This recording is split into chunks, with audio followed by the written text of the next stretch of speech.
Lionel Messi আর Cristiano রোনালদোর যুগ শেষে গোল্ডেন বুটে চলছে নতুন তারকাদের রাজত্ব।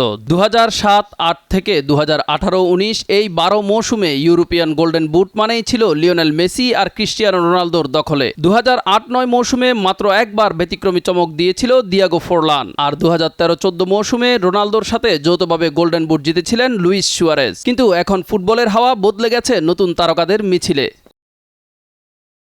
2022-23 মৌসুম থেকে এই লড়াইটা হয়ে উঠেছে ত্রিমুখী তারকাদের মধ্যে। আর্লিং হল্যান্ড, হ্যারি কেইন আর কিলিয়ান এমবাপ্পে সর্বশেষ 3 মৌসুমে 3 জনই একবার করে জিতেছেন ইউরোপিয়ান গোল্ডেন বুট। চলতি মৌসুমের চিত্রটা যেন একই, 3 জনই হয়েছেন নিজ নিজ লিগের শীর্ষ গোলদাতা।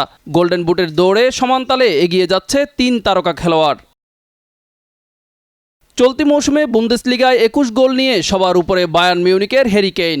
লা লিগায় রিয়াল মাদ্রিদের হয়েও এমবাপ্পের গোল সংখ্যা ছুঁয়ে গেছে 21-এ। অন্যদিকে প্রিমিয়ার লিগে 20 গোল নিয়ে শীর্ষে আছেন আর্লিং হল্যান্ড। তবে পয়েন্টের হিসেবে শীর্ষ 5 লিগে প্রতি গোলের জন্য পাওয়া যায় 2 পয়েন্ট। তাই কেইন ও এমবাপ্পে দুজনেরই পয়েন্ট এখন 42, আর হল্যান্ডের টেবিলে আছে 40 পয়েন্ট।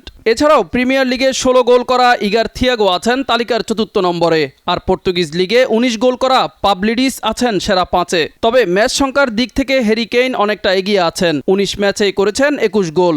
শেষ পর্যন্ত গোল্ডেন বুট কার হাতে উঠে তা দেখার অপেক্ষায় ইউরোপের ফুটবল। মিজান ফারাবি, দিগন্ত স্পোর্টস।